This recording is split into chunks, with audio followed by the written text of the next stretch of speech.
tá?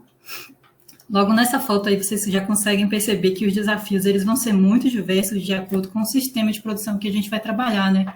Em qual fazenda, qual é o estilo do produtor, o que é que ele pensa sobre a criação de bezerros. Ali em cima a gente tem um sistema coletivo, são bezerros em cria ainda, em aleitamento. E aqui embaixo vocês podem ver as bezerrinhas em casinhas individualizadas, tudo muito limpo, uma cama super confortável, tá?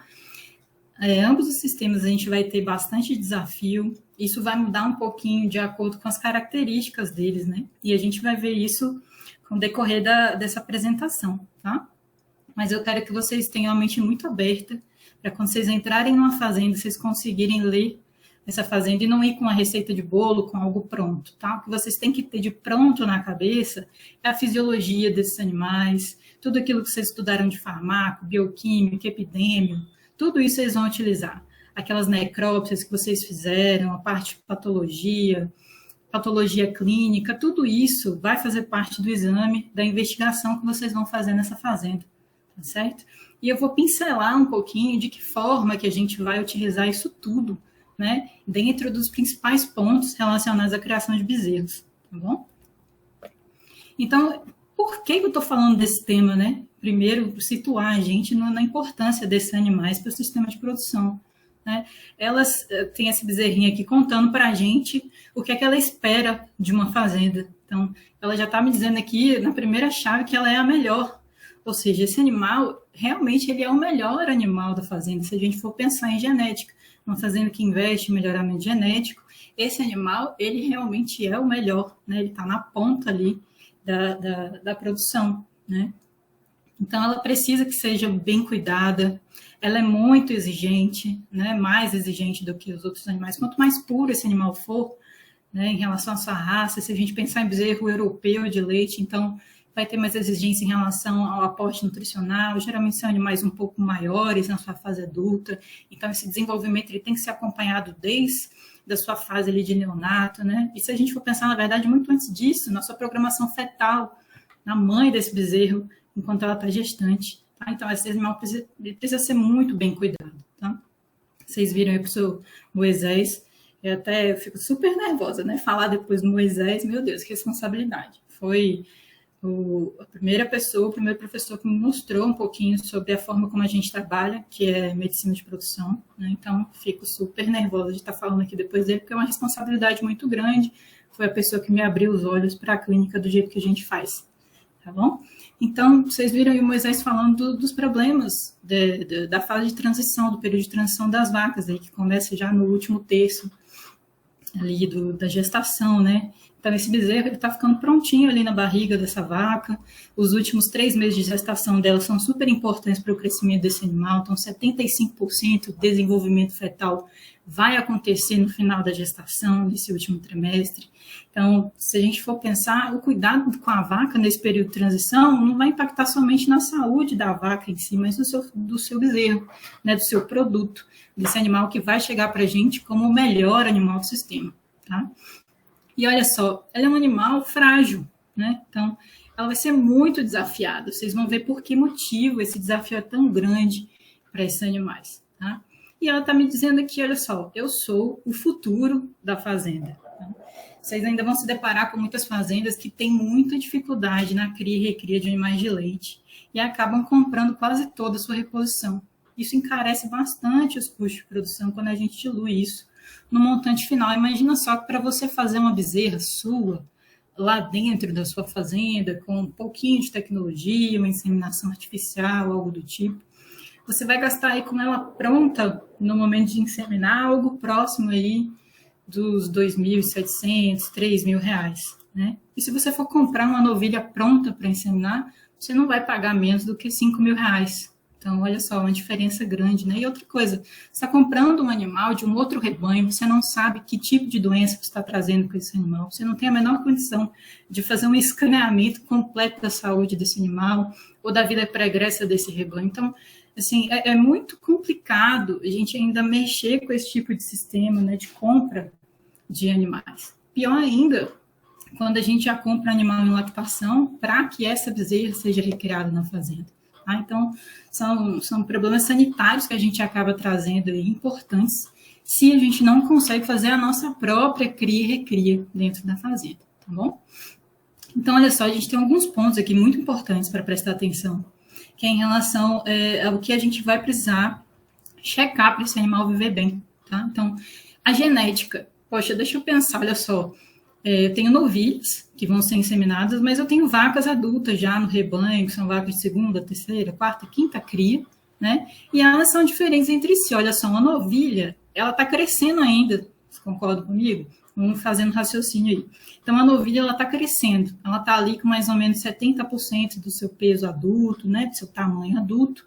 E ela ainda está gestando um outro animal aí que, quando nascer, vai estar por volta aí de uns 40 quilos, né?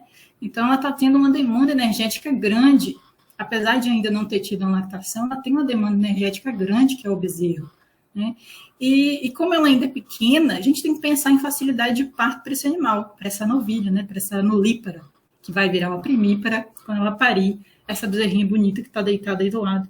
Então, olha só, a genética que eu vou colocar nessa novilha não vai ser a mesma que eu vou colocar numa vaca multípara, que já pariu mais de uma vez, né? Por quê?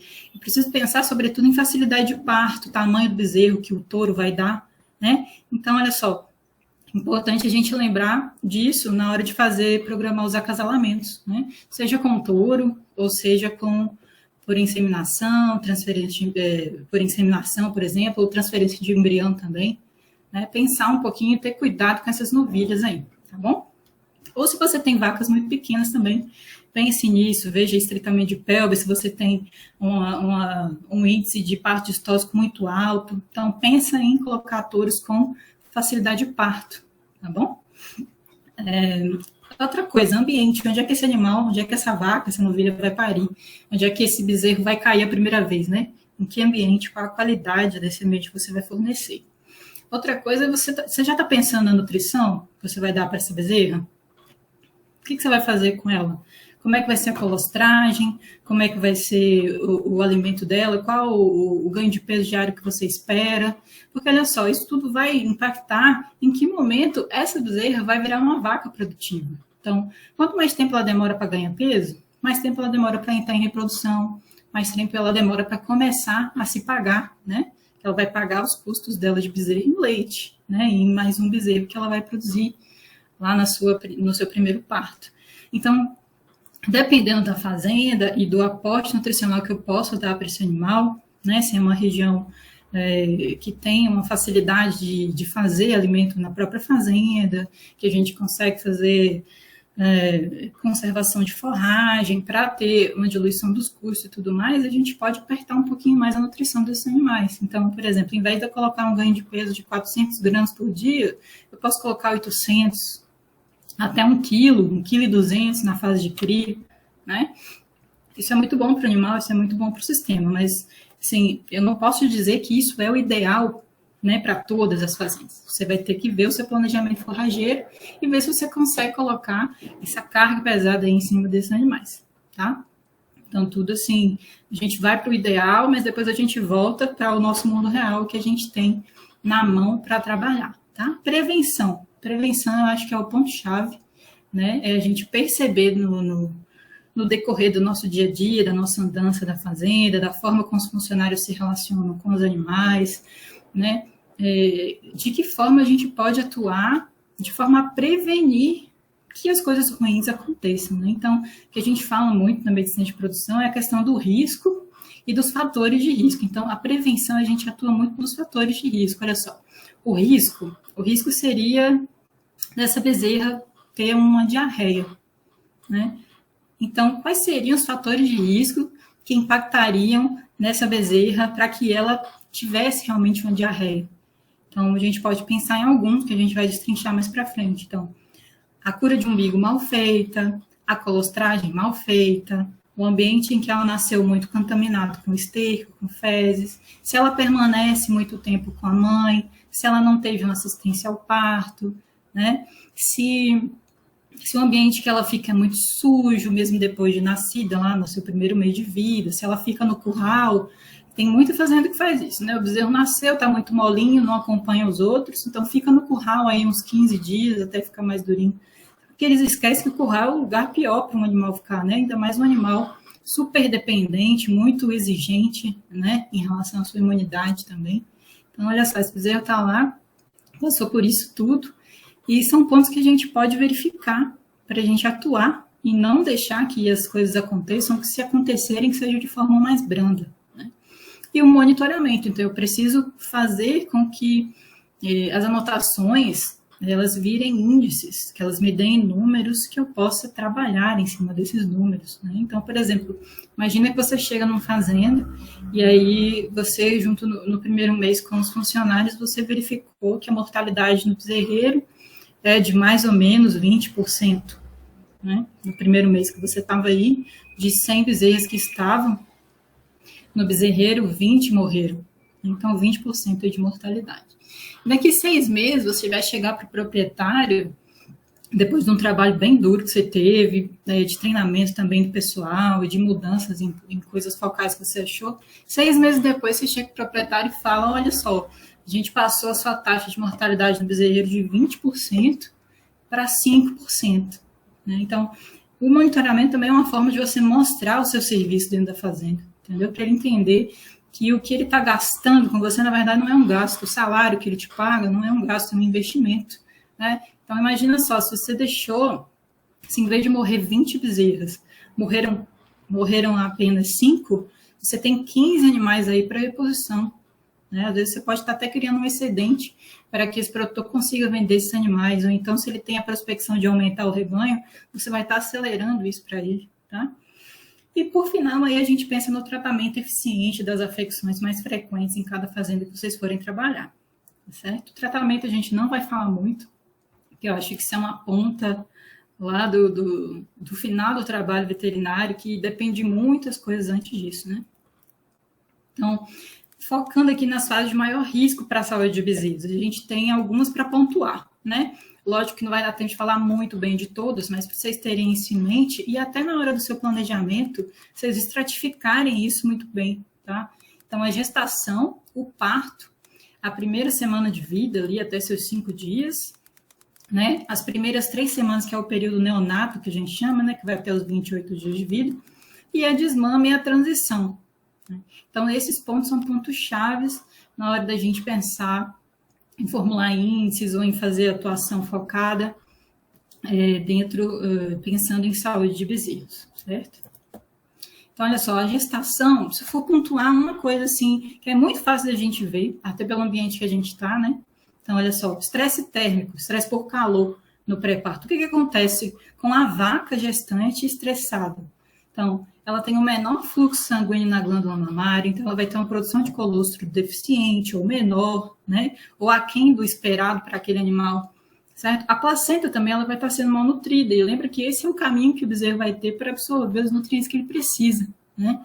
E olha só que dado importante, no final da gestação, a vaca, o bezerro, ele consome aminoácidos e glicose que daria para fazer 3 a 6 quilos de leite por dia.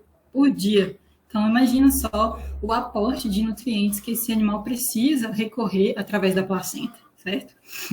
E isso tudo está sendo prejudicado por causa do estresse por calor, né? Então, o que é que vai acontecer? Vai gerar uma menor produção de leite. Tem alguns trabalhos que eu não coloquei para vocês aqui para não ficar enchendo de informação, mas que eu consigo conversar. Tem alguns trabalhos que mostram a diferença, né, entre vacas resfriadas, que tinham ventilação, aspersão, e vacas não resfriadas, então vacas que ficavam apenas no ambiente com um pouco de sombra natural, e verificando a diferença nos bezerros, né, nos bezerros de cada um desses grupos de animais. Então, as vacas que foram resfriadas, elas pariram bezerros mais pesados, e além disso, a produção de leite delas foi melhor. E mais ainda, esses bezerros, eles conseguiam absorver muito melhor as imunoglobulinas do colostro, tá? Então, são vários impactos de uma coisinha pontual que eu coloquei aqui para vocês, falando um pouco sobre estresse térmico na gestação, né? E, assim, esse estudo, ele é grande, ele continuou, e ele já está na neta dessa vaca que foi resfriada, e isso perdura, sabe? Existe uma programação em cima desses animais, e isso perdura, isso passa de geração em geração. É como se ela criasse uma memória daquele mal que ela sofreu na barriga, e a sua neta vai sofrer algum impacto com isso também, tá? Então, pensar nessa vaca ali em período de transição, nos seus 60 dias pré-parto, é muito importante para a saúde do bezerro e da progênie desses animais. O parto, pessoal. Coloquei aqui 3 fotos que eu gostaria que, se vocês pensassem em ter um dia de vaca, em que lugar vocês gostariam de parir? Né? E se você fosse mais ainda, se você fosse essa bezerrinha que está nascendo, em que lugar você gostaria de nascer? Né? Em que situação?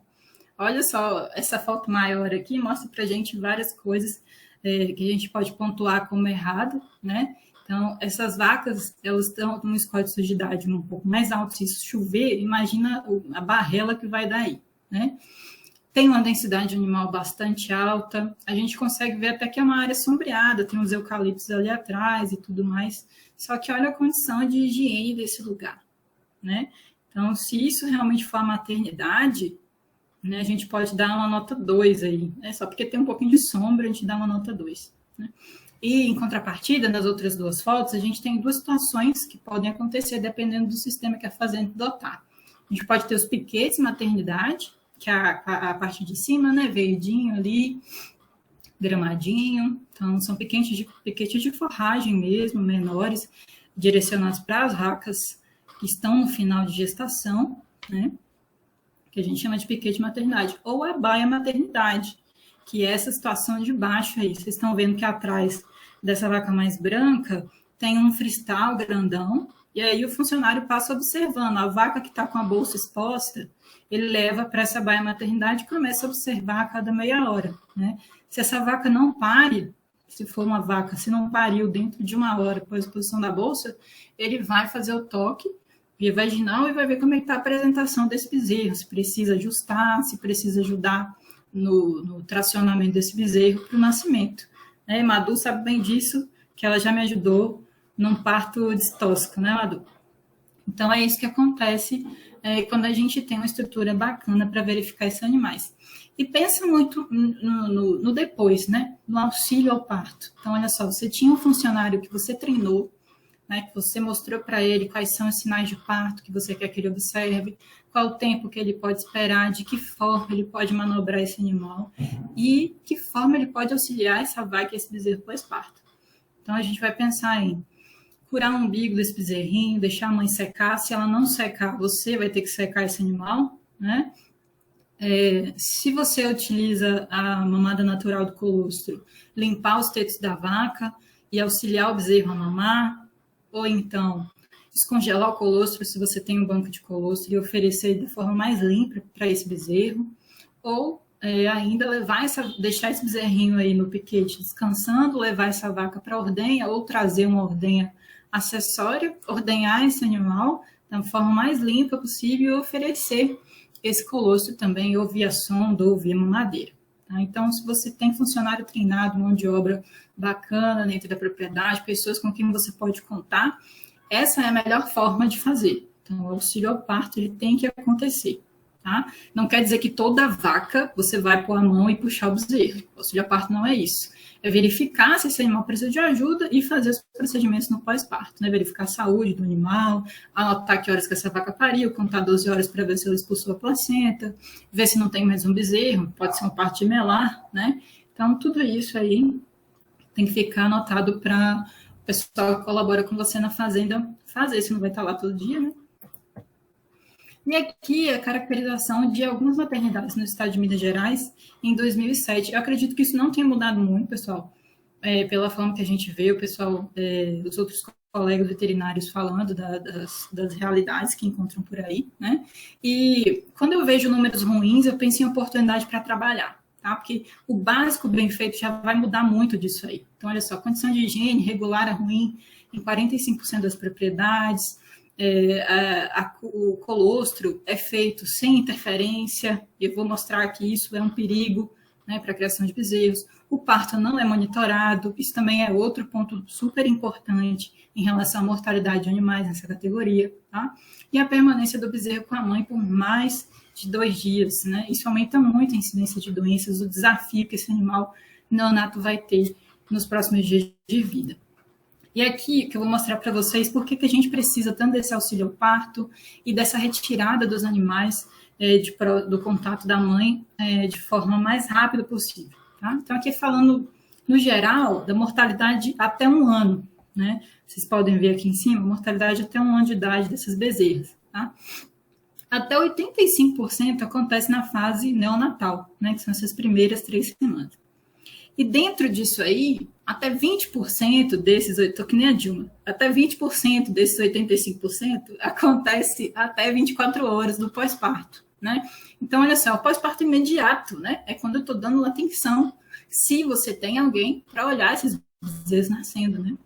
Então, olha só, essa mortalidade perinatal é bastante alta, e aqui a gente tem um ponto importante para observar dentro das fazendas, do sistema de produção que vocês estiverem trabalhando. Tá? E após esses 28 dias aí, que a gente considera um animal neonato, que já estão mais fortinhos, mais competentes e tudo mais, após esses 28 dias, a gente tem 15% aí da mortalidade acontecendo nesse momento aí de transição dos bezerros, né? Às vezes mama para frente e tudo mais. Tá? Então, aqui ficam pontos chaves aí para vocês perceberem, que são justamente os pontos chaves que a gente vai conversar, que são esses períodos. E aqui, olha só, eu adoro esse quadro dos professores aqui da UFMG, o último professor Lobão, que eles mostram para a gente, é lógico que isso aqui está muito generalizado, né, pessoal? De que forma as doenças acontecem, né? Quais são os períodos de maior incidência, tá? Mas isso aqui você vai ter que formar o seu quadrinho, a sua figurinha de cada fazenda que você estiver trabalhando por investigação epidemiológica, tá bom? Então, olha só, geralmente aqui na fase de neonato, que é o que está sublinhado aqui em vermelho, que está circulado, né? De vermelho aqui, nas 3 primeiras semanas, o que a gente tem de muito importante são alterações congênitas, infecções umbilicais, septicemias, estomatites, diarreias, né? Um pouquinho também aí já da tristeza parasitária acontecendo, com babesiose principalmente, certo? Então, isso aqui chama bastante atenção para a gente, né? E nessa primeira semana, a gente já tem casos muito importantes aí de onfalopatias, as septicemias, por conta dessa porta de entrada, né? Estomatite, que já mostra para a gente que o animal está imunossuprimido, que não recebeu o colostro de forma adequada, as diarreias que já começam a acontecer ali do 2º dia para frente, dependendo do desafio que esse bezerro teve, tá? Então, só para vocês terem na cabeça de que forma que essas doenças vão ser distribuídas ao longo da vida dessa bezerra, tá? Então, olha só, os desafios do recém-nascido assim que ela cai no chão. Quando corta o cordão umbilical, né, na queda mesmo ali do bezerro para o chão, essa bezerra tem que se virar para começar a respirar, né? Ela nunca fez isso antes na vida, imagina que difícil. Então, ela precisa ter esse controle do equilíbrio ácido-base.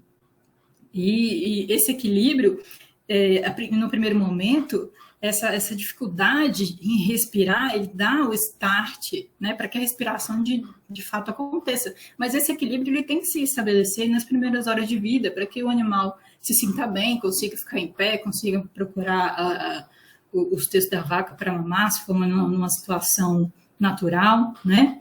Esse animal também, pessoal, ele precisa termorregular. Ele não está precisando fazer isso, né? Estava no quentinho da barriga da mãe ali, todo protegidinho, né? Então agora, a partir de agora, ele tem que começar a termorregular sozinho, tá? E outra coisa em relação à imunocompetência. Esse animal, ele nasce hipogama-globulinêmico. O que é que isso quer dizer? Que ele tem pouca defesa dele próprio, né? Defesa de anticorpos, por exemplo, né? Ele vai demorar um pouquinho ainda para montar sua própria resposta imunológica. Ele tem aí o que já vem de fábrica, né? Então, as células de defesa, a pele é uma barreira física, a integridade intestinal também é uma barreira importante, a saliva, alguns produtos que existem aí nas secreções. Então, isso tudo aí são a parte da imunologia que vem de fábrica para esse animal. Mas ele ainda não é muito competente em produzir seus próprios anticorpos, né? Então, por isso, sobretudo por isso, ele precisa, tá? Precisa, é fundamental para que esse animal se desenvolva, que tenha a chance de se desenvolver, que ele receba o colostro da vaca. Por quê? Vocês vão ver o que é o colostro, né? E esse colostro ele vai fornecer tudo que o animal precisa aí nas suas primeiras horas de vida, no seu primeiro mês de vida, tá? Colostro é muito mais do que imunoglobulina, vocês vão ver isso, mas pensando nesse tópico aqui, muito importante que o animal receba, porque ele não tem outra via de receber imunoglobulina se não for pelo colostro, tá bom? Então, olha só. E agora, a partir de agora, ele está tendo aí contato com agentes infecciosos. Ele pode ter tido esse contato lá no útero? Pode sim, mas assim, a gente espera que essa vaca esteja saudável, né?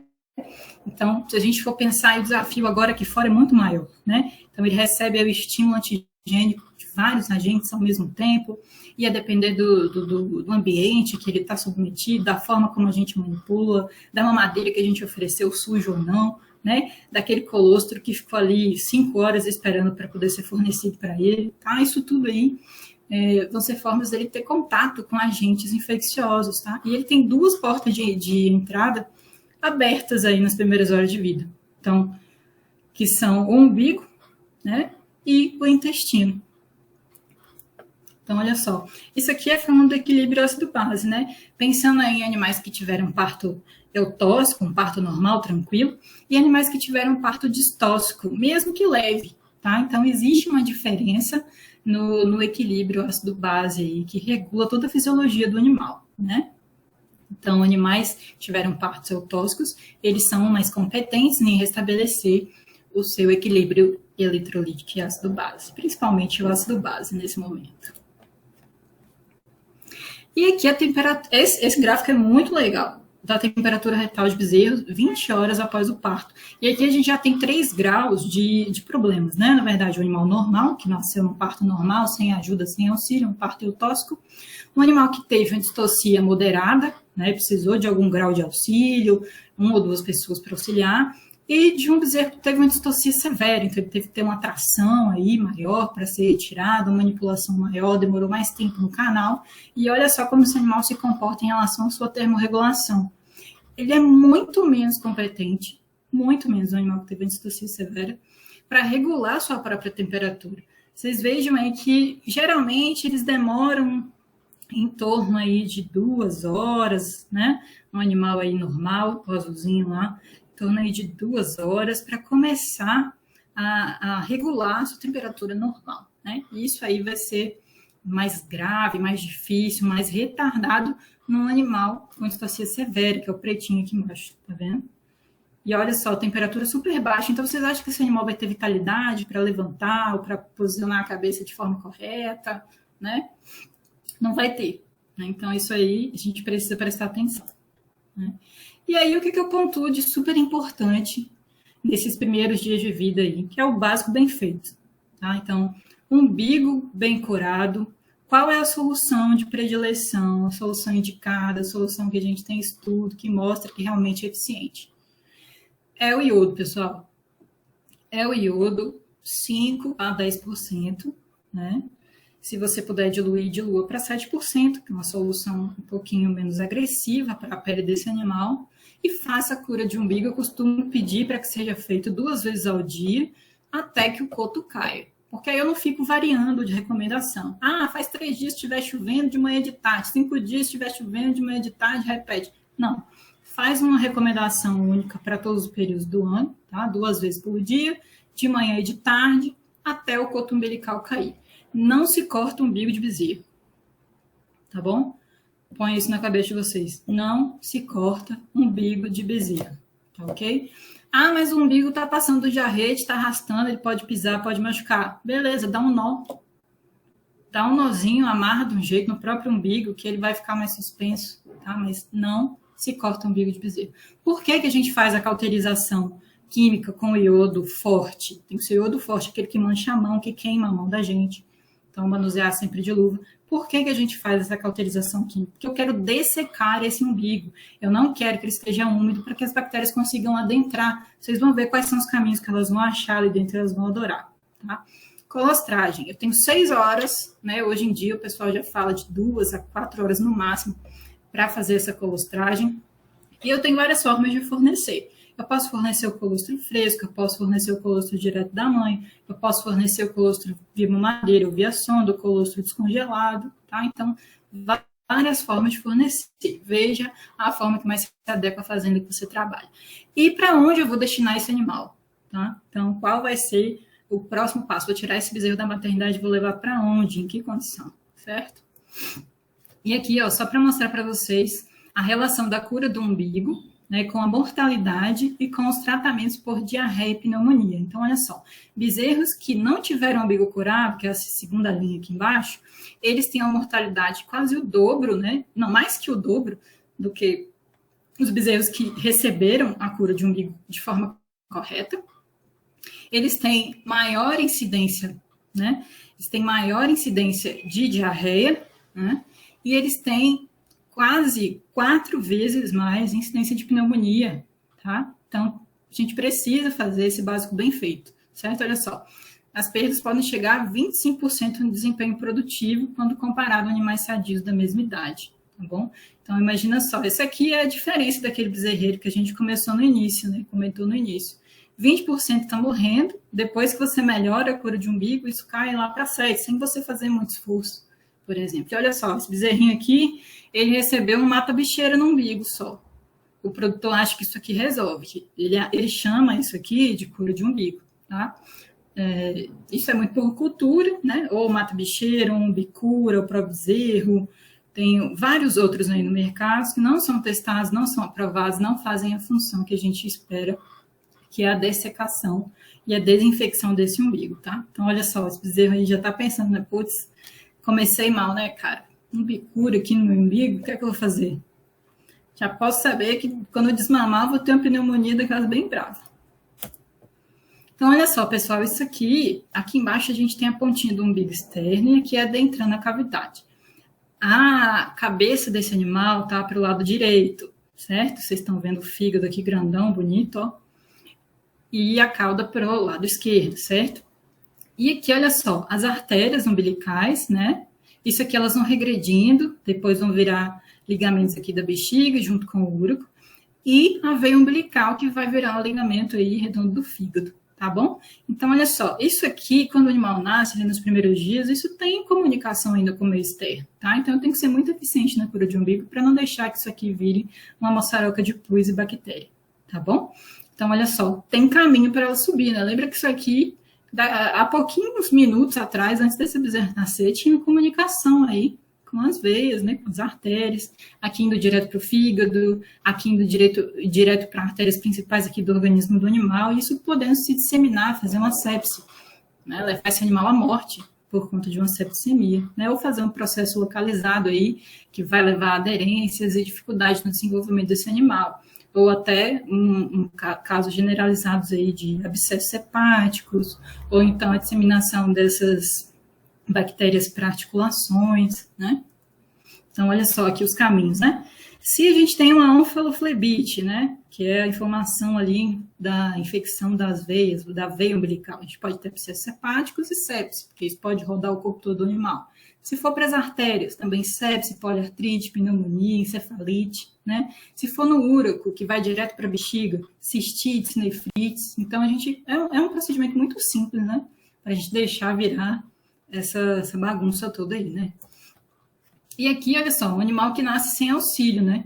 Ele vai mamar tudo, primeiro. Ele vai mamar o chão, sujo, com esterco. Ele vai mamar o peito da vaca, só que é o peito errado, né? Aqui é o peito, não é o teto. Então, ele tá mamando aqui na vaca, tá lá procurando a virilha da vaca, não acha, mama veia, mama tudo. E quando ele chega no peito, continua sujo, no teto, né? Pô, tá sujo agora. Não tem outro caminho, ele vai ter que mamar ali mesmo. Então, pensa comigo, esse animal que está numa condição ali de imunidade baixa, né, pela sua condição, a forma como ele nasce, ele precisa do colostro para adquirir essa imunidade, e aí ele encontra esse ambiente aqui super sujo, cheio de bactérias. Essas bactérias vão chegar primeiro do que a sua proteção. Então, elas já vão fazendo um estrago prévio ali, né, antes dessa proteção que é o colostro chegar, tá?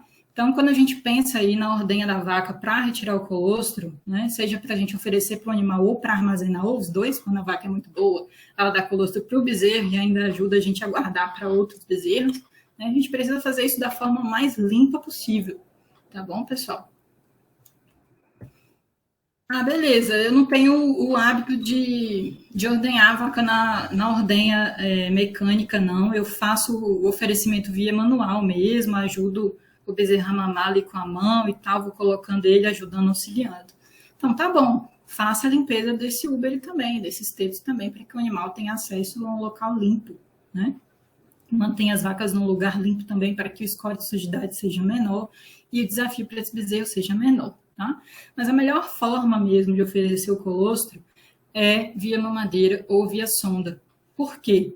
Dessa forma eu garanto a quantidade e a qualidade, porque eu posso verificar a qualidade do colostro que esse animal ingeriu, tá bom? E isso é muito importante, vocês vão ver por quê, certo? Então, aqui, ó, pensando um pouquinho na imunidade desse animal, quando ele nasce, aqui tem um ponto-chave aqui do nascimento, ele não tem quase nenhuma resposta da sua imunidade sozinho, né? Da sua imunidade ativa lá, tá vendo? Ele precisa da imunidade passiva que ele recebe via colostro para ficar competente, para conseguir passar pelos desafios aí nesse primeiro mês de vida. E ali, próximo à desmama, né, já chegando do segundo mês de vida em diante, a gente vai abrir, né, o corpo desse animal vai abrir uma coisa que a gente chama de janela de susceptibilidade imunológica. O que é isso?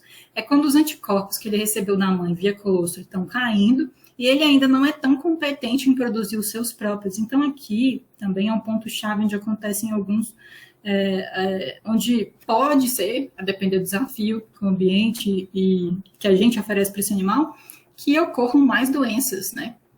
Esse animal ele só vai estar totalmente competente lá na puberdade, tá certo? Então, a gente tem esses dois pontos críticos aqui para bezerros, que é o nascimento, que ele precisa da imunidade passiva adquirida via colostro, e essa parte aqui próxima à desmama, ali, um mês depois, até a desmama, que é onde ele abre essa janela de susceptibilidade imunológica e as doenças podem chegar de forma mais fáceis, tá? Isso aqui, pessoal, é para dizer para vocês o que é o colostro, de forma bem resumida, tá? Porque deve ter uns 15, 20 slides aí para a gente conversar sobre colostro, né? Então, é uma mistura de secreções lácteas constituintes do soro sanguíneo que acumulam na glândula mamária durante o período seco. E lá contém imunoglobulinas, leucócitos maternos, fatores de crescimento, hormônios, citocinas, fatores antimicrobianos e os nutrientes, tá? Então, aqui, ó, tem uma tabela grande, depois a gente pode voltar nela com mais calma para falar. E aqui alguns componentes importantes, então. Olha só, a gordura, né? Ela é bem mais alta no colostro, na primeira ordenha. Os sólidos totais, né? Porque a gente tem um aumento também aí das proteínas, das imunoglobulinas também, né? Então, olha só, o colostro ele é muito diferente em sua composição em relação ao leite comum e mesmo o leite de transição, tá? Então, a gente precisa aproveitar essa oportunidade aqui, tá? Essa gordura aqui vai ajudar muito ali no aquecimento do animal. Lembra que ele está agora regulando a sua temperatura. Isso vai ajudar ele a se manter aquecido, né? Essa quantidade de gordura que vem no colostro, certo? E aqui, ó, como acontece essa absorção de imunoglobulinas pelo intestino. Quando o animal nasce, ele está com essas velocidades abertas ali, tá? Então, elas estão super ativas, super receptivas a grandes proteínas e elas deixam entrar bastante coisa sem muita seleção. Mas isso tem um tempo para acontecer, né? Então, olha só. Isso aqui é o epitélio do bezerro recém-nascido que ainda não mamou o colostro, né? Vocês podem ver aqui, ó, que os núcleos das células ainda estão basais, quer dizer que essas células estão pouco ativas, né? Aqui já é o epitélio do ilho de bezerros após a ingestão de colostro. Olha como essas células elas se enchem, começam a se reorganizar, né? E aqui, o epitélio do ilho de bezerros aos 3 dias de idade. Então, é completamente diferente a arquitetura do epitélio intestinal de um animal recém-nascido do que a arquitetura intestinal de um animal de 3 dias de vida em diante, certo? Então, a oportunidade que a gente tem dele receber e absorver essas imunoglobulinas é aqui, né? E o que é que pode interferir nessa absorção? Então, a quantidade de patógenos que ele já ingeriu antes de ingerir o colostro, ou junto com o colostro, se esse colostro foi mal manipulado, essas imunoglobulinas elas começam a ser utilizadas por esses patógenos, né? Tentando neutralizá-las. Ou até mesmo, essas bactérias elas vão entrando aí pelas fendas e vão como se fosse tapando os buracos pelos quais, falando de forma bem grosseira, tá? tapando os buracos pelos quais essas proteínas boas, benéficas, entrariam. E outras coisas também relacionadas à epigenética que a gente viu lá no estresse calórico que a vaca pode ter durante o seu final de gestação ali, né? O animal que passou por estresse calórico na barriga da mãe, ele é menos competente para receber as imunoglobulinas. Né? E olha só, isso aqui tem que estar muito presente na cabeça de vocês. O colostrum, ele representa uma oportunidade única por tempo limitado. Tá? Então, essa absorção ela vai diminuindo aí 3,7% a cada hora que passa. Tá? Então, chegando aqui, ó, o nosso ponto ótimo mesmo é até as 6 horas de vida. Né? Mas o quanto antes a gente conseguir fazer, melhor. Tá? Porque essa absorção ela vai diminuindo com o decorrer do tempo. Chegando ali próximos das 12 horas, já chegou pela metade a capacidade de absorção, e com 24 horas já não tem mais quase nada sendo absorvido, tá bom? Então, esses níveis de imunoglobulinas, eles só vão ser alcançados se o bezerro for alimentado com colostro suficiente e de boa qualidade, até no máximo, estourando, tá? 6 horas após o nascimento. Tá? E aí, o que a gente precisa observar para que a transmissão de imunidade passiva aconteça? Eu preciso de qualidade, então eu preciso de uma concentração grande de imunoglobulinas no colostro, né? 50 gramas por litro, e a gente tem forma de mensurar isso. Quantidade, então pelo menos 10% do peso vivo nas primeiras 24 horas esse bezerro vai ter que mamar, tá? Via sonda ou via mamadeira. Ah, nasceu muito debilitado, foi um passo distóxico, ele não quer mamar sozinho, sonda nele, tá? Intervalo entre o nascimento e a ingestão. Então, a gente já comentou bastante, até no máximo 6 horas, isso vai ser bem eficiente. Não quer dizer que passadas das 6 horas você não vai fazer colostro no bezerro. Vai fazer sim, mas saiba que essa absorção vai ser bem menor, tá? E a higiene, tá? Evitar a contaminação bacteriana para que não haja uma competição na hora desse animal absorver as imunoglobulinas e todo o restante dos nutrientes que ele pode receber via colostro, tá bom? Como é que a gente avalia a qualidade do colostro? Então, a gente tem alguns métodos, já tem outros, né? Tem um refratômetro digital, a gente tem as bolinhas de densidade, que substituem o colostrômetro, né? Mas esse colostrômetro aqui, ele já foi bastante usado, tem algumas fazendas ainda que gostam. Na Embrapa, a gente utiliza bastante ele. Essa foto da direita aqui, ó, foi lá na Embrapa, no início do meu experimento de doutorado. Então, olha só, ele mede a densidade e por essa densidade a gente faz uma relação com a quantidade de imunoglobulina que tem no colostro, né? E aí, olha só, baixa qualidade, né, com a densidade baixa, média qualidade com a densidade intermediária até 50 e um colostro de boa qualidade, que é o que eu vou oferecer para o meu animal, seria aí um colostro com mais de 1050 de densidade. Então, a gente coleta esse colostro, né, homogeneizado ali, depois que a gente retira todo o colostro da vaca, pega uma parcela para avaliar. A gente coloca aqui e deixa o colostrômetro descer. Ele desce, quando ele sobe e estabiliza, a gente olha em onde foi que ele parou. Então, aqui vocês conseguem conferir comigo que ele parou no verdinho, né? Então, esse colostro é de boa qualidade, posso oferecer para o meu bezerro que vai ser sucesso, beleza? Se eu fizer em quantidade e se a gente fizer antes das 6 horas de vida, tá ok? E tem outras formas também, por exemplo, o refratômetro Brix, né? Que a gente coloca uma gotinha aqui desse colostro em temperatura ambiente e vai verificar. Se der uma porcentagem maior que 25, né, a partir de 25 a gente considera um colostro que a gente pode utilizar.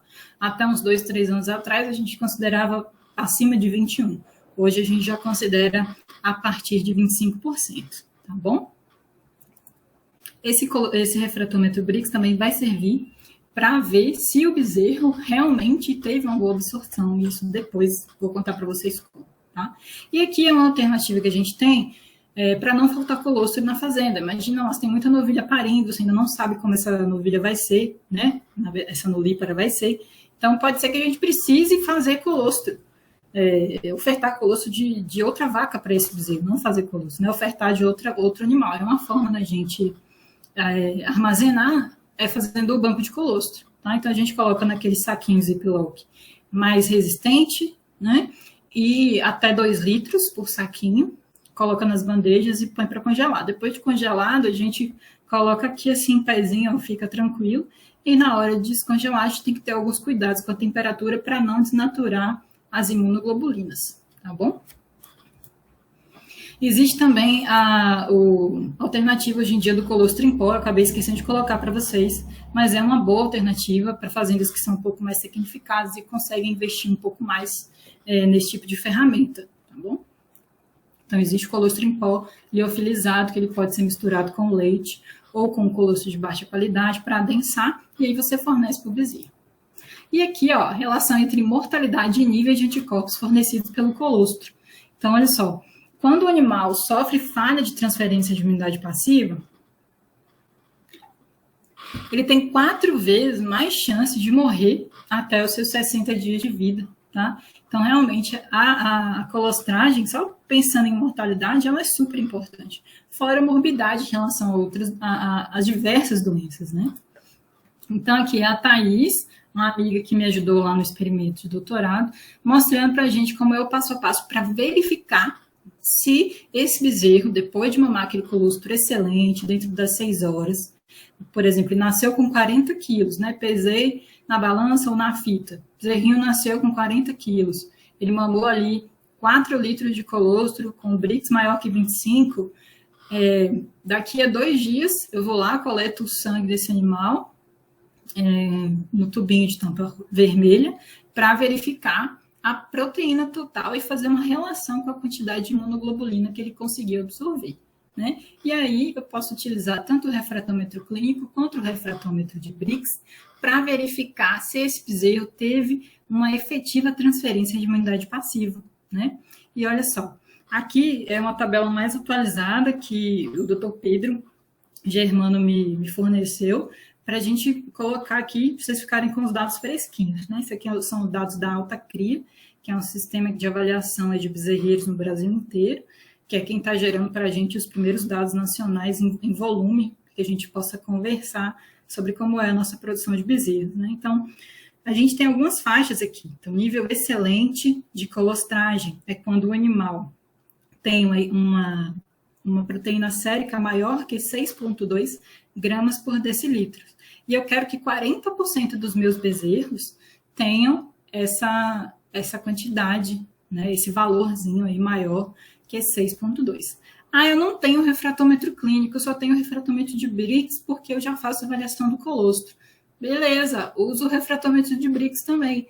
E qual vai ser a relação aí com as imunoglobulinas? Então, no Brix, eu preciso que esse valor dê maior que 9,4%, certo?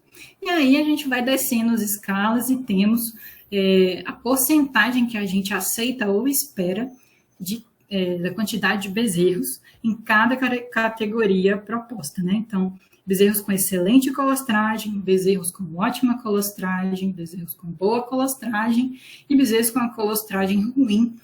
Esses aqui a gente tem que ter uma atenção redobrada. Bezerros com colostragem ruim não devem passar de 10% do seu montante no bezerreiro por mês, tá? Vão ser animais que vão te dar bastante trabalho em relação à morbidade de doenças aí, como diarreias, pneumonias, tá?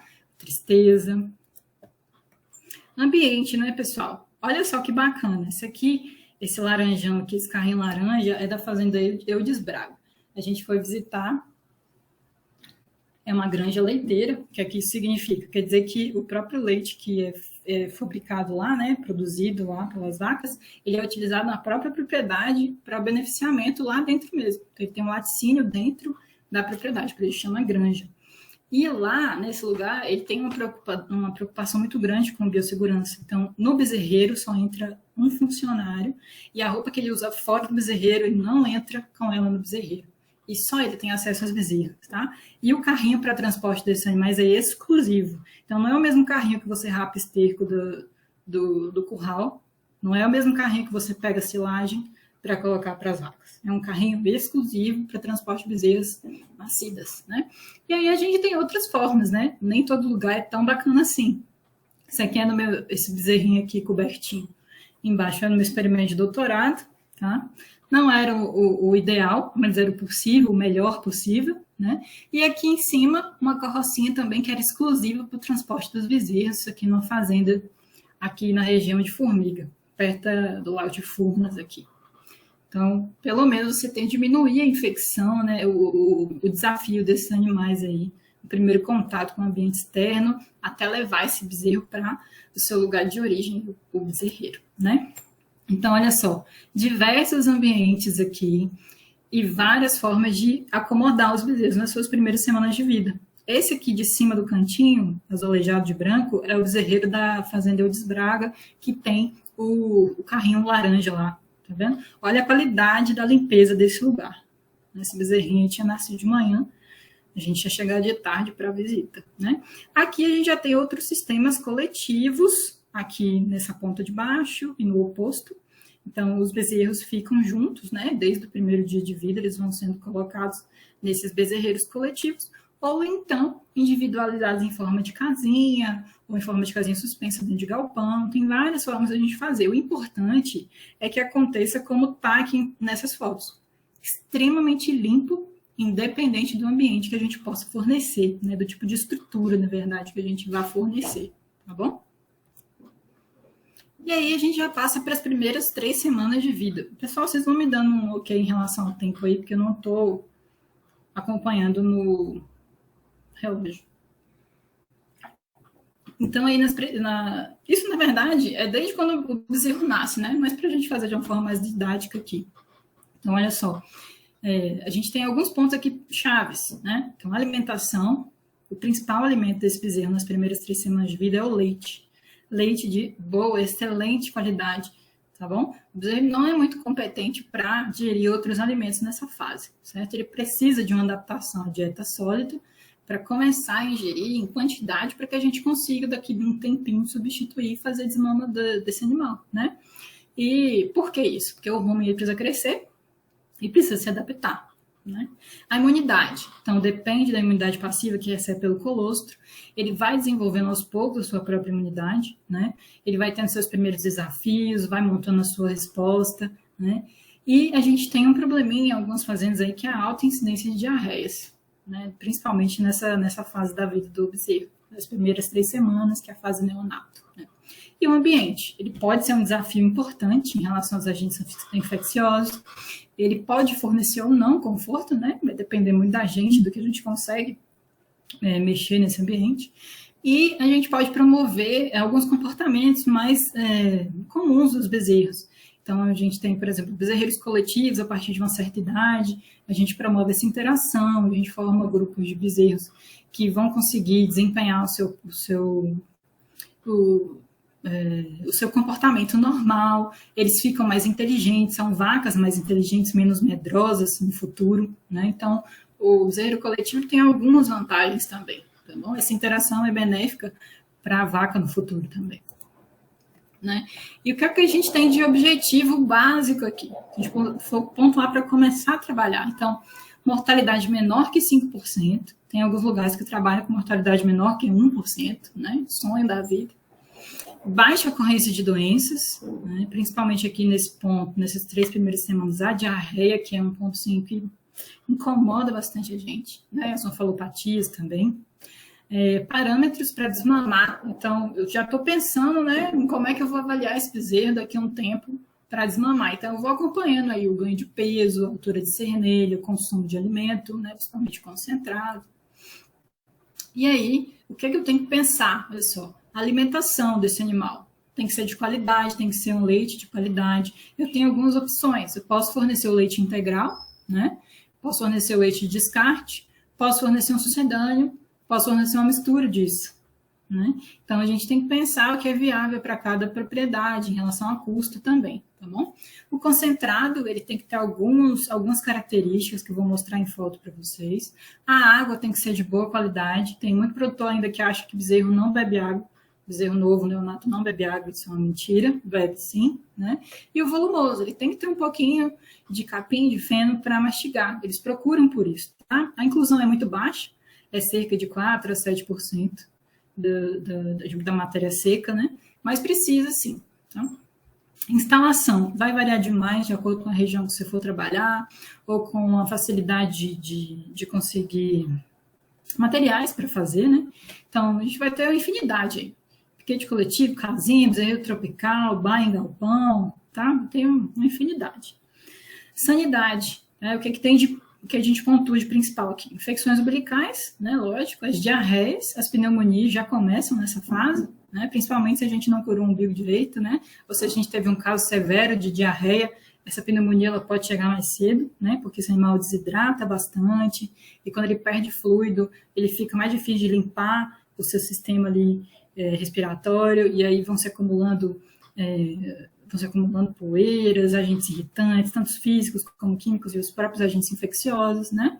E outras aí, estomatite, septicemia, otite, a tristeza parasitária já começa aqui, principalmente relacionadas às babesioses, né? Porque elas são transmitidas já pelo carrapato ali na fase de ninfa e larva, né? Então, elas chegam primeiro do que a anaplasmose. E aqui, pessoal, é só um passo a passo, deixa eu ver se vai rodar.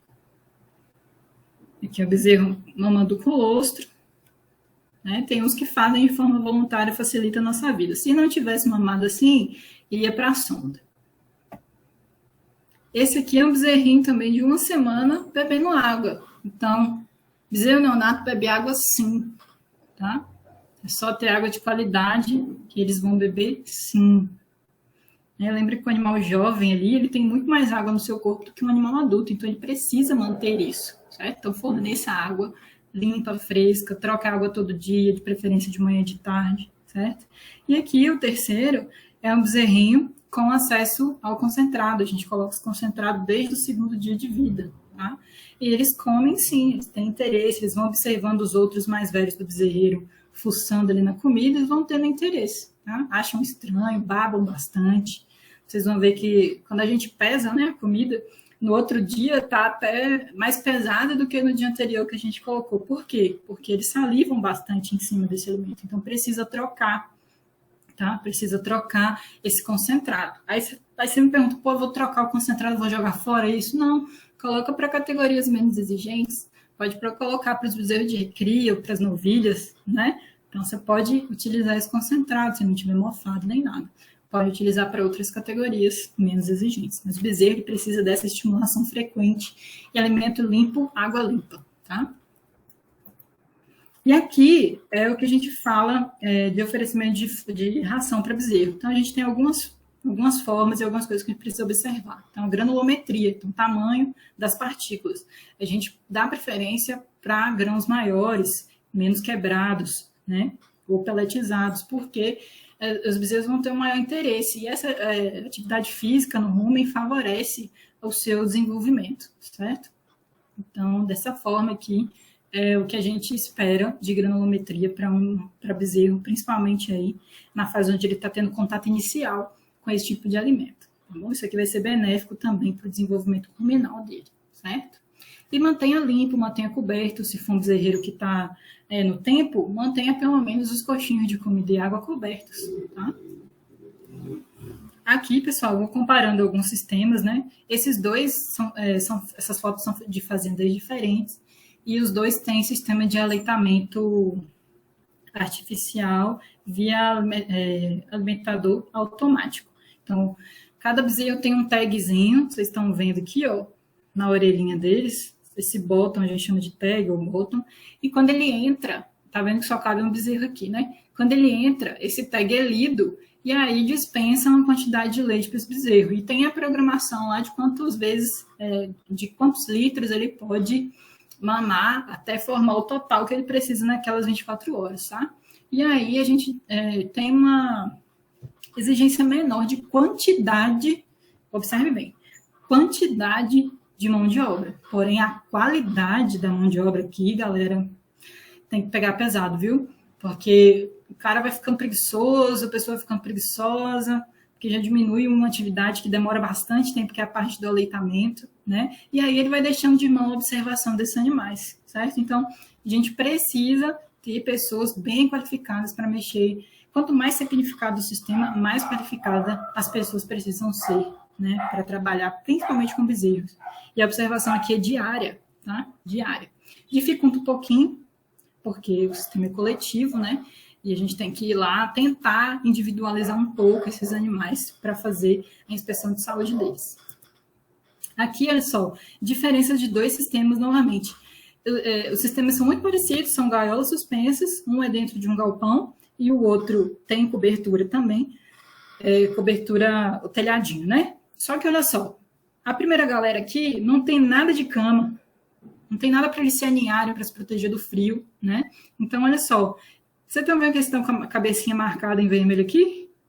Porque estão doentes, tá? E a doença aqui, principalmente que a gente conversou com o produtor, é uma fazenda muito bacana essa fazenda aqui. É a mesma fazenda do alimentador automático.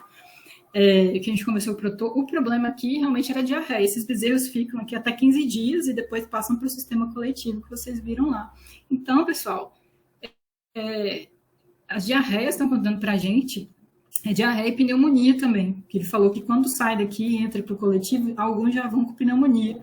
Então, o que isso está contando para a gente? Que falta aninhamento, né? Principalmente se a gente pensar na parte aí das pneumonias. Então, olha a diferença do aninhamento que essa fazenda da grade azul, que inclusive chama Céu Azul, forneceu para esses bezerros em relação a que essa outra fazenda forneceu, né? Então, esses bezerros aqui, eles têm muito mais capacidade de se termorregular numa noite fria ali, do que esses bezerros, tá? E vocês sabem que aqui em Minas, em algumas regiões, a gente chega a ter invernos aí fazendo 8 graus, 5 graus. Isso está abaixo do conforto térmico de um bezerro, tá bom? Então, a gente precisa se preocupar com essa questão do aninhamento aqui, para diminuir esse frio, principalmente à noite, né? Ou até durante o dia mesmo, quando são em regiões mais frias, tá bom? Então, a gente tem sistemas semelhantes, com desafios muito diferentes, né? E aqui, de novo, aqui é no sul do Brasil, região do Paraná. Essa aqui é da esquerda, é Chácara Ouro Verde, que é a referência holandês preto, vermelho e branco. E aqui é a Fazenda Fini, tá? Que também é uma fazenda enorme, são 8 galpões de vaca perder de vista, bezerra perder de vista. E esse aqui usa o sistema de iglu aqui dentro das casinhas. Quando está muito frio, eles colocam feno para elas se aninharem, né? E aqui, à esquerda, o que eles fornecem, além do feno, é a mantinha para esquentar o tórax desse animal, dar um conforto térmico melhor, tá? Então, olha só, cuidados, né, a depender do que o sistema pode fornecer para o animal. A Ouro Verde aqui é uma fazenda menor, né, tem muito menos animais, então eles conseguem ter essas mantinhas aqui para todos os bezerros neonatos. Tá? Então, quando a gente visitou, nesse dia que estava fazendo 8 graus e um vento, que eu não estava conseguindo prestar atenção em muita coisa, que estava muito frio, muito frio. E, além disso, eles têm a particularidade de oferecer chá de feno morninho para os bezerros que têm diarreia. E depois a gente pensando assim, eles falaram que ajuda bastante, né? Não é uma fórmula com eletrólitos assim super balanceados, mas se a gente for pensar pelo menos na reposição de potássio, estaria bem bacana, né? Por ser uma forragem ali em forma de chá. E assim, eles vão tentando se cercar de várias formas para melhorar o bem-estar em relação ao frio desses animais, né? E aqui, ó, falando um pouquinho, né, pincelando super rapidamente sobre diarreia de bezerros, né, que é o que é mais importante nessas primeiras semanas de vida aí. Mostrar que elas vêm por vários agentes, né? Geralmente elas não vêm com um agente isolado. A gente sai pincelando aqui um pouquinho de cada um, né? E pode ter também relação com coisas não infecciosas. Então, um sucedâneo de qualidade ruim, lembra lá que eu falei para vocês que o bezerro nas primeiras 3 semanas ele não é muito competente para digerir outros nutrientes. Então, imagina lá um sucedâneo de uma fábrica ruim que coloca sacarose na sua composição. O bezerro não digere sacarose nas primeiras 3 semanas de vida. Então, isso vai causar uma diarreia osmótica, assim, tá? Indigestões, bebê ruminal, são causas não infecciosas de diarreia. Tá? E mais tardiamente, lá, depois das 3 semanas de vida, a gente tem os vermes, as eimérias, né? Então, aqui, um trabalho mostrando para a gente a frequência de diarreia e percebam que realmente ela acontece aqui, ó, nas primeiras semanas de vida, principalmente aí nos 15 dias de vida desses animais, tá bom? Então, a gente precisa ficar ligadinho aqui na observação desses animais. E como é que eu observo se o bezerro tem diarreia ou não? Não é apenas, tem alguns indícios, né? Se a gente chega, o animal está com a cauda suja, está com diarreia escorrido, diarreia, isso aí a gente vê facilmente. Mas não é assim que a gente propõe. Então, a gente faz a estimulação retal e avalia esse animal defecando e coloca lá a score de fezes, né? E aí classifica como diarreico ou não, e já entra com o tratamento desde o primeiro dia de vida, tá? E aqui são alguns enteropatógenos, né, relacionados às diarreias. Então, vocês vejam, como eu falei para vocês, isso aqui é da professora Júlia, que foi um trabalho super legal, que ela fez um estudo longitudinal das diarreias, né, mostrando para a gente como é que esses agentes vão surgindo, como que eles vão trocando sua frequência durante a vida, as semanas de vida desses animais, né. Então, olha só, é um conglomerado de agentes facilitando, fazendo com que aquela diarreia aconteça, né? Então, nas primeiras semanas de vida aí, salmonela, o Cryptosporidium, pessoal, salmonela é uma bactéria, né? O Cryptosporidium, ele é um protozoário, então não adianta tratar com antibiótico que não vai melhorar, tá? Giardia também, protozoário, rotavírus, vírus, né? O nome já está dizendo, Eiméria é um coccídio, tá? Então, olha só, desses todos que apareceram aqui, somente 2 são tratáveis com antibiótico, que é a salmonela e o E. coli, tá? Escherichia coli. E os outros todos aqui, não adianta fazer antibiótico que não vai resolver, tá? E o que a gente vê nas fazendas, principalmente é o quê? Tá com diarreia, faz antibiótico, né? E na verdade, esse não é o tratamento de escolha, tá? A gente vai ver que não é o tratamento de escolha. O tratamento de escolha é a reposição hidroeletrolítica, que é um dos assuntos aí que o professor Moisés tem mais expertise, e eu acabei pegando a linha de pesquisa dele e desenvolvendo meu trabalho de mestrado com uma das soluções que ele usou no trabalho de doutorado dele, por exemplo, tá? Então, isso aqui é uma evolução de um bezerro com diarreia sem hidratação, tá? Isso aqui levou mais ou menos 11 dias para acontecer, né, até a morte desse animal aqui, tá? E são vários estudos envolvidos. Então, a desidratação, a principal delas, hiponatremia, hipocloremia, acidose metabólica super acentuada, né, causa uma depressão importante aí nesses animais, né? Hipercalemia relativa, a hipoglicemia, né? Esses animais eles entram em inanição, certo? A própria acidose, a depressão, a hiponatremia levam a um quadro neurológico aí de depressão neurológica, fazem os animais perderem o apetite, perderem o reflexo de sucção, e aí eles entram nessa hipoglicemia, né? E essa desidratação, ela ocorre junto com a perda de outros nutrientes, então perde-se muito bicarbonato nas fezes, muito potássio, tá ok? Então a gente precisa ficar ligadinho nisso aí. O tratamento de escolha para diarreia é hidratação, reposição hidroeletrolítica, tá bom? Aí a gente tem outros estágios que a gente pode comentar, mas para todos os tipos de diarreia, em todas as fases dela, não interessa se a gente pegou um animal no início, um animal crítico, o tratamento mesmo é a reposição hidroeletrolítica e ácido base, tá bom? E aqui, ó, esse slide aqui é do professor Moisés, né? Esse aqui também, só que está adaptado, coloquei uma foto minha, tirei a foto dele, porque eu sou mais bonita. E aí eu coloquei aqui para vocês, olha só. A fluidoterapia ela pode ser feita de várias formas, pode ser via oral, pode ser via endovenosa, pode ser via subcutânea. Isso vai depender do estado que o animal se apresenta para a gente, né? Então, o que a gente fala, assim, de ponto de corte? Até 8% de desidratação, a gente pode ainda fazer a desidratação via oral. Por que a gente prefere a hidratação via oral? Porque ela é mais fisiológica, ela é infinitamente mais barata, né? A gente tem soluções que a gente pode manipular na própria fazenda, ou então comprar elas prontas, e facilita bastante o manejo, porque imagina só, eu vou fazer isso aqui em bolos, né? Então eu ofereço ali 2, 3 litros, a depender do tamanho do animal, em bolos, e não preciso ficar lá com o soro pingando 4, 5 horas para fazer reposição e manutenção desses animais, tá? Desculpa. Então, aqui eu não vou entrar muito em detalhes, mas eu quero que vocês tenham isso em mente. A hidratação, a reposição hidroeletrolítica, ela é a base do tratamento para diarreia, certo? Então, o controle das diarreias, elas passam por vários tópicos, vários pontos, Então, pensar na transmissão de imunidade passiva, ou seja, um animal bem colostrado, um animal com umbigo bem curado, né? As vacinas que eles vão receber, as vacinas que as mães vão receber, né? E vão passar essa imunidade através do colostro, higiene das instalações, dos bicos das mamadeiras, né? Dos baldes, uma nutrição adequada. Então, cuidado se você usa sucedâneo, utilize um sucedâneo de boa qualidade, tá? Divisão por faixas etárias para diminuir essa promiscuidade entre animais, né? Animal lá de 12 meses, 5 meses, 3 meses, neonato, tudo junto, né? Isso não vai ser legal. O de 12 meses, ele está muito mais competente do que o de 3 dias, né? Então, diminuir a letalidade, né? Então, de novo aí, boa transmissão de imunidade passiva, monitoramento e a hidratação precoce, pessoal, tá? Então, deixa o antibiótico um pouquinho de lado, pensa na reposição hidroeletrolítica e ácido base primeiro, e o antibiótico vocês vão ver que vão ficar de última escolha, tá? E aí, entrando na parte já do finalzinho da recria, né?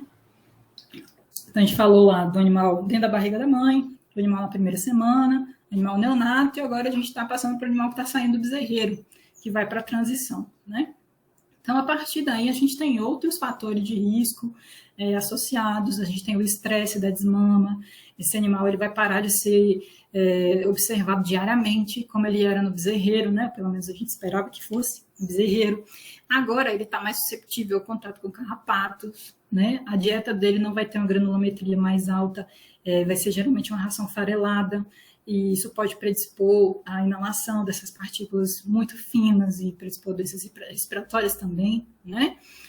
A qualidade da dieta que a gente vai fornecer pode piorar um pouquinho, por ser uma categoria que a gente tem, geralmente as fazendas têm menos cuidado, porque é uma categoria improdutiva, né? Ela ainda não está se pagando, não produz leite nem nada, ainda está virando novilha, né?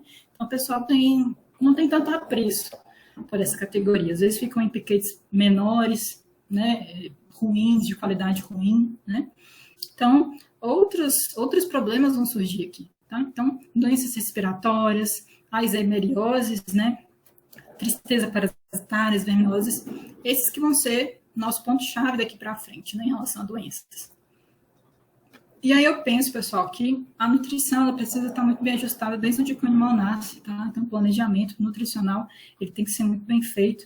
E olha só, não é fácil fazer isso, tá? Não é fácil mesmo. Insumo para tudo está muito caro. Se você quer planejar a plantação, por exemplo, o pessoal que deixou para fazer isso agora, não tem adubo disponível. A gente já sabe que a safra de soja ela vai ser muito aquém para 2021, 2022, porque não tem adubo suficiente. Então, isso já vai encarecendo. A gente já está com saco de soja aí a R$200 o quilo, saco de milho a 100, R$105 o quilo, não, ficou para o saco, né? De 50 quilos, então fica muito difícil a gente tentar dar uma atenção especial ou mostrar para o produtor que a gente pode e deve investir nessa categoria de animais com as coisas tão caras como estão, tá? Mas assim, não esmoreça e tente fazer o seu trabalho da melhor forma possível, né? E aqui, falando dos fatores ambientais, né? Então, imagina só, a gente tem 2 sistemas aqui, os 2 são coletivos, certo? E esse primeiro aqui tem uma densidade muito menor de animais. Aqui ainda é um galpão fechado, menorzinho. Eu tenho a facilidade de observar esses animais de forma mais individualizada, porque são poucos por lote, né? Já esse da direita, que é um galpão enorme, com algumas divisões bem maiores, né? Então, por exemplo, aqui, enquanto eu tinha 15 animais da esquerda, eu vou ter mais ou menos 40 por lotinho de bezerro aqui. Então, fica muito mais difícil a avaliação individualizada desses animais, tá bom? Então, isso aqui já aumenta o desafio. A densidade muito alta, a cama muito úmida, né? Nesse caso aqui do lado da esquerda, pé direito muito baixo, então dificulta a troca, fica mais quente. Então, quando vocês entrarem no lugar, vão observando os fatores de risco, os pontos críticos, tá? O que é que pode predispor a problemas ali naquela instalação, né? Naquele ambiente para aqueles bezerros, certo?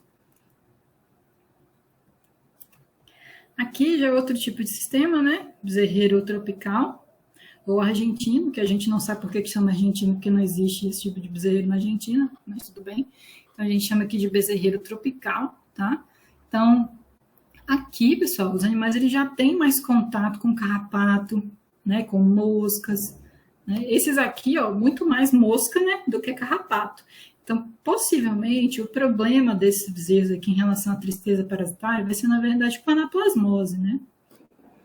E aqui, eles podem ter um misto, que é a real tristeza parasitária, que é a infecção por babés e anaplasma, né? Se eles tiverem aqui um desafio muito alto de infestação por carrapato e moscas, isso pode virar um problemão, tá?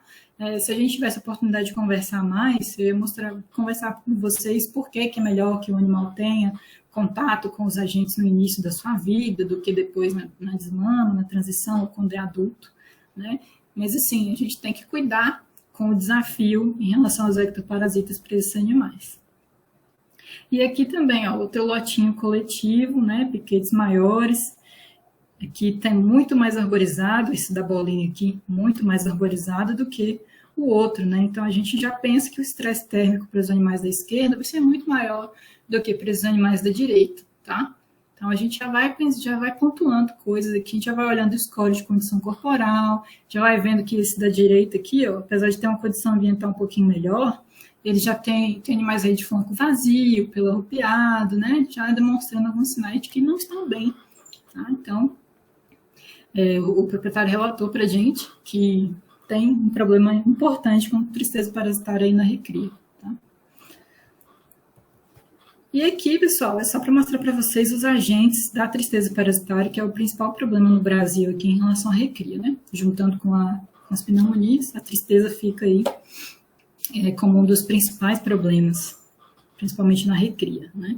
Então, olha só, o anaplasma marginale são esses pontinhos roxos aqui, fora na margem marginale, né? Na margem, fica fácil para pegar, margem marginale, na borda da hemácia aqui, esses pontinhos roxos aqui, tá? Pode ter mais de um por hemácia, isso não é um bom sinal, né?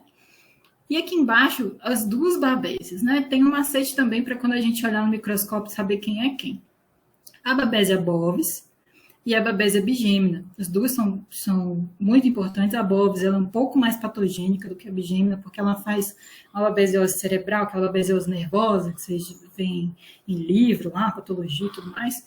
É a babésia bovis que faz, né? Ela é mais visceral, mais central. E a babésia bigêmina ela é menos perigosa, menos patogênica do que a bovis.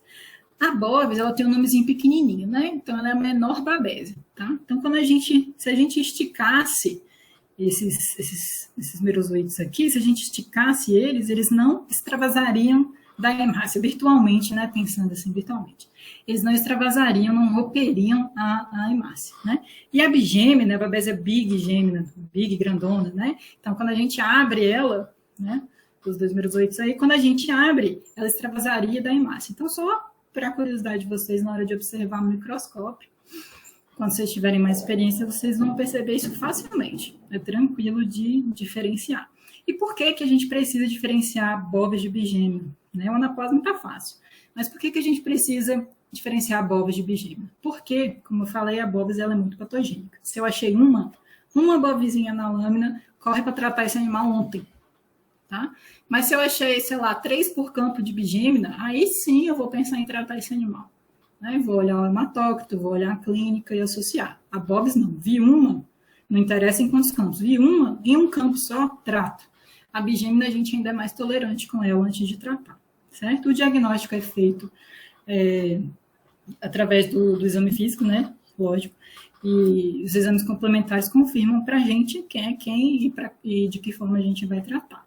É feito por esfregaço sanguíneo e pelo hematócrito, para a gente ver se a anemia já está muito importante, a ponto da gente ter que fazer uma transfusão sanguínea se você não foi competente em diagnosticar o animal antes, né? E aqui são os sintomas gerais, né? Isso aqui acaba acontecendo para várias doenças, né, pessoal? Então, vamos combinar que não é porque está desse jeito que é patognomônico para tristeza parasitária, tá bom? Mas chama tristeza por conta desse quadro de apatia, né, diminuição do apetite, geralmente vem com uma hipertermia ou síndrome de febre mesmo, e os animais ficam nessa condição aí depauperados, debilitados, né? Por isso chama tristeza parasitária, mal triste, né, depende do lugar onde você está trabalhando. E aqui é a forma, né, de transmissão. Então, o anaplasma ele é transmitido por moscas, mosquitos hematófagos, né, agulhas e seringas contaminadas, transmissão congênita, muito importante. No meu trabalho de doutorado, a gente achou 30% de transmissão congênita. Isso é muito, pessoal, é muito, tá? Carrapatos, a gente tem aí os machos, talvez, fazendo um papel de transmissão, né? A babesiose já está muito bem estabelecida aí, que é pelo carrapato do boi, né?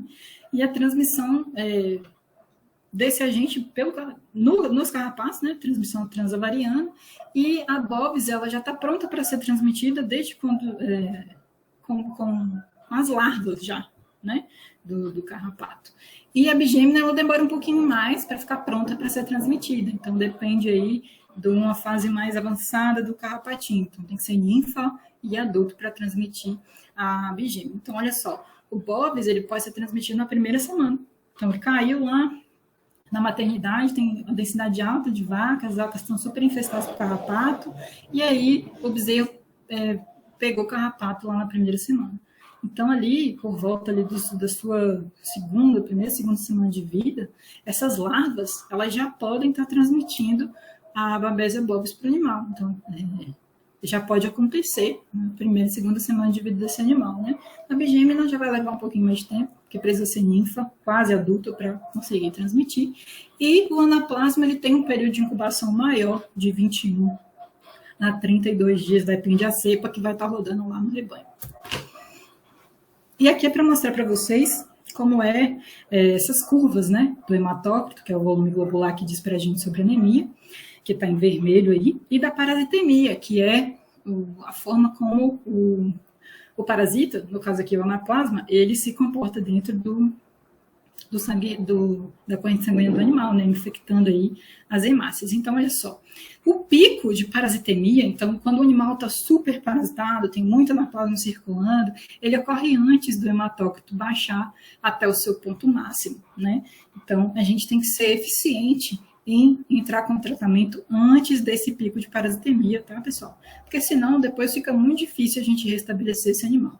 E olha só, do ponto zero aqui do tratamento até o restabelecimento completo, esse animal ele leva aí pelo menos 50 dias para restabelecer seu hematócrito, ao que era antigamente, tá?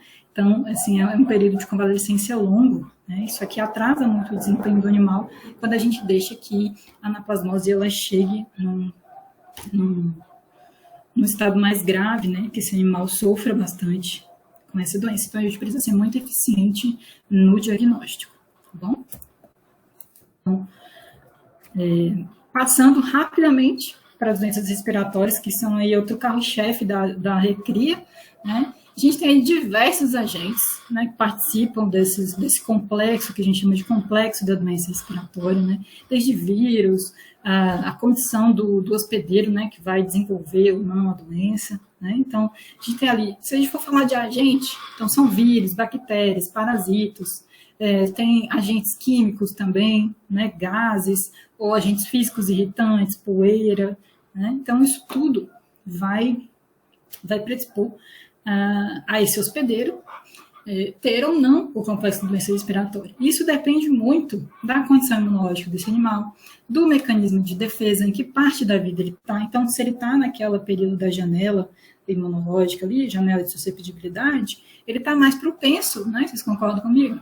Está muito mais propenso a ter o complexo de doença respiratória, né? E se ele tem outras doenças, então eu falei para vocês, olha só, se ele teve lá um quadro grave de diarreia, desidratou-se, demorou muito para ver que ele tinha diarreia, ele desidratou bastante, ficou bastante tempo ali nessa condição de desidratação. Então, os fluidos, né, que são responsáveis pela limpeza do trato respiratório, eles foram ficando mais densos, mais difícil dos cílios expulsarem. E outra coisa, se o animal ele tem uma acidose metabólica, que é muito comum nas diarreias, os cílios que batem através de proteínas, né, nas suas bases ali, os cílios da traqueia que jogam as impurezas para fora pelo sistema respiratório superior, eles param de bater, então para de limpar, para de renovar esse muco ali dentro, né? Então, doenças concomitantes são fatores predisponentes também, né? Ambiente e manejo, isso aí vocês já estão cansados de saber. Então, temperatura, principalmente amplitude térmica durante o dia, então dias muito quentes, noite muito fria, né? Umidade, ventilação, troca de gases no ambiente, né? Ambiente muito fechado, com muitos animais, aquele cheiro de urina muito forte, né?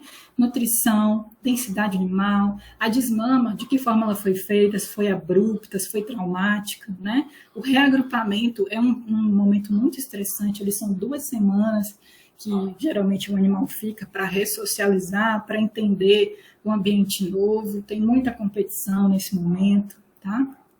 Então, são vários fatores envolvidos aí para o desenvolvimento do complexo da doença respiratória. Não é só a presença dos agentes, tá, pessoal?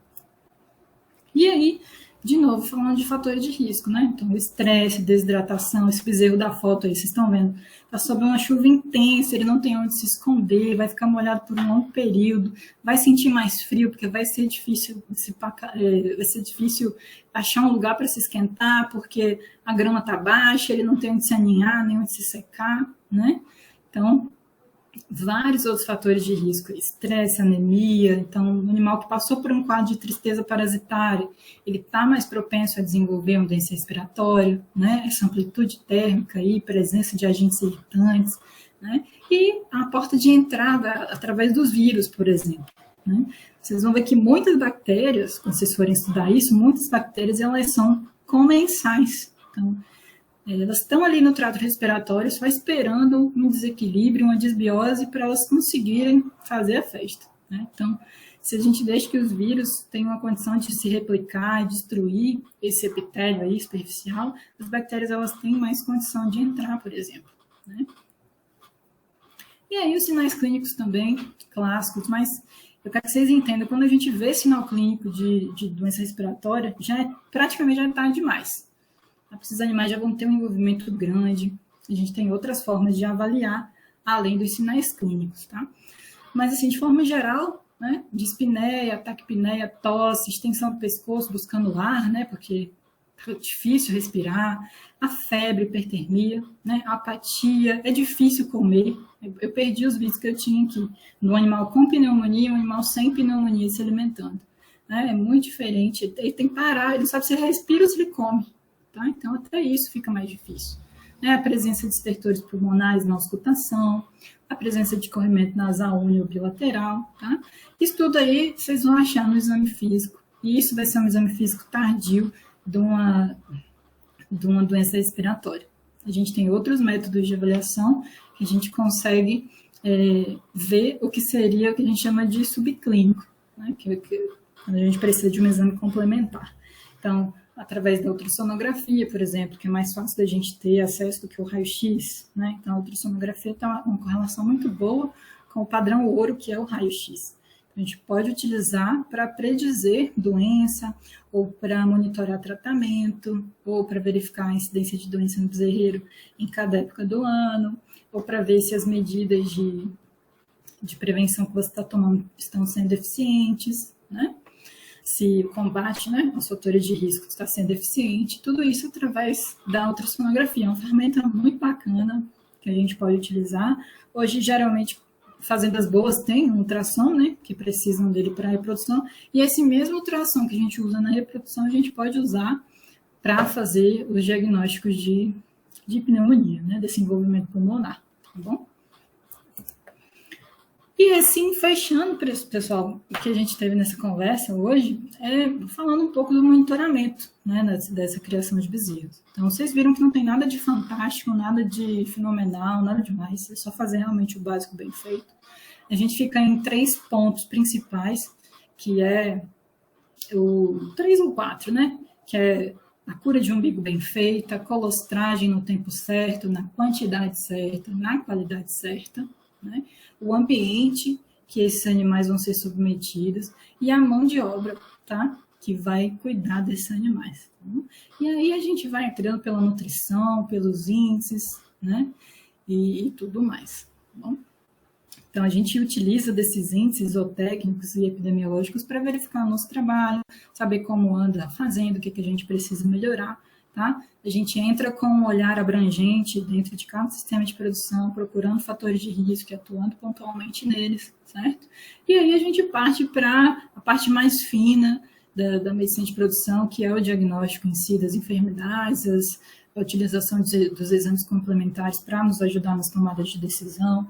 E uma coisa muito importante também, necrópsia. Morreu o bicho, necrópsia, tá? Tiver um freezer lá e for bezerro, põe dentro do freezer. Quando você chegar no final de semana, na sua visita, abre o animal, faz diagnóstico, tá, pessoal? Coleta e analisa dados de forma profissional para vocês conseguirem ter sucesso no desempenho profissional de vocês, tá bom? E era isso que eu tinha para conversar. Se vocês tiverem de dúvida, pode mandar para mim aí que a gente vai conversando. Se eu souber, eu respondo. Senão, a gente procura lugar para aprender.